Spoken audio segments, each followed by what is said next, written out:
Well, hello, everybody. Thank you so much for joining us for yet another version of the lives and lessons learned of 100 Christians. Today, we're doing the author of one of my favorite books. His name was Brennan Manning. He was born in 1934, passed away in 2013.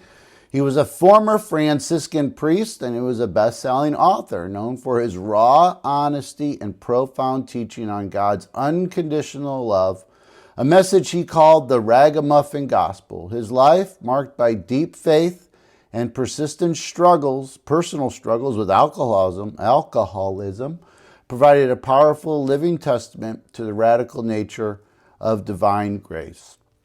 He was born Richard Francis Xavier Manning in Brooklyn, New York. He experienced a difficult childhood with an emotionally distant mother and an alcoholic father.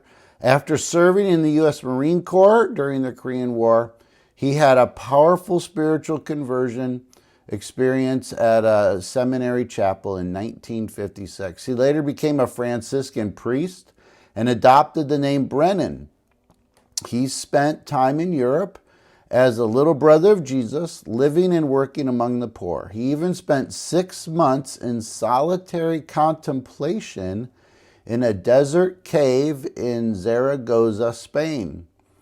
A difficult transition in the 1970s, Manning's struggles with alcoholism led him to seek treatment at the Hazelden Foundation. In 1982, he left the priesthood to marry, which meant he could no longer celebrate the sacraments in the Catholic Church. He continued to struggle with alcoholism throughout his life, which contributed to his divorce in 2000. His final years were spent grappling with the physical effects of his alcohol abuse, including Wernicke-Korsakoff syndrome, which limited his mobility and ability to speak.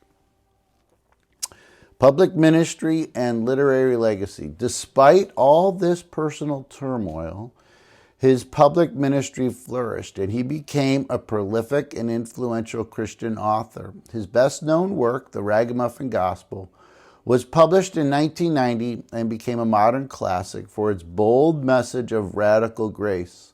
Other key books include Abba's Child and Ruthless Trust. Ruthless Trust is my favorite. In 2011, he published a memoir, All Is Grace, a Ragamuffin memoir, where he reflected honestly on his life, his failures, and his dependence on God's grace. He passed away in 2013 at the age of 78, leaving behind a legacy of uncompromising love for Jesus and those who felt like spiritual outcasts. Spiritual lessons from Brennan Manning.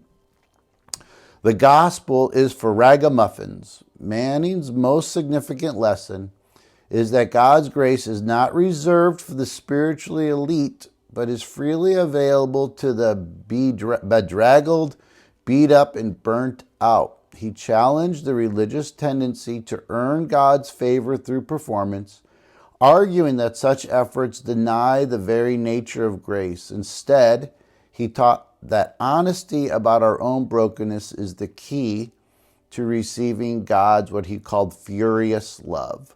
So the gospel is for the beat up and the burnt out. Second one is intimacy with Abba. One of Manning's defining spiritual practices was cultivating intimacy with God as Abba, or a beloved, caring father. He taught that our true identity is not in our accomplishments or failures, but in being Abba's child. This lesson was a powerful antidote to the shame and fear that his painful childhood and repeated failings, think about his alcoholism, had inflicted upon him. Third one is authenticity over perfection. His ministry was revolutionary in its authenticity. He openly spoke about his chronic struggles with alcoholism and his divorce, refusing to wear a mask of protection. Amen. This vulnerability was crucial to his message, as it gave others permission to acknowledge their own imperfections and come face to face with God's mercy.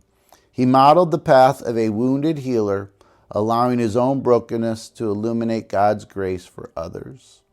Fourth one, and this was probably, again, my favorite book, The Path of Ruthless Trust. In his book, Ruthless Trust, he explored the theme of trusting God even when it makes no logical sense.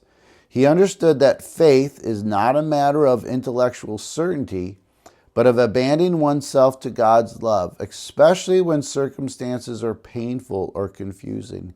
He called this a ruthless trust, an expectation of God's faithfulness rooted in his personal experience of God's love, even in the midst of his own inconsistency. And the last one is loving the unlovable. A major part of the Ragamuffin Gospel is its inclusive nature. Manning argued that Jesus is scandalously accepting of outcasts, addicts, and notorious sinners, and that his followers should be as well. He challenged the church to become a healer of the wounded rather than an institution that deepens the wounds of others. His emphasis was on extending grace and compassion to everyone, regardless of their past and maybe more importantly, their current struggles. So, yeah, Ruthless Trust. I encourage you to get a copy and read it. Maybe we'll do an equip class on it. That'd be a good thing. All right. Yeah, even though he had his personal issues and his struggles, so much to learn from him. So, thanks so much. Take care. God bless. Bye.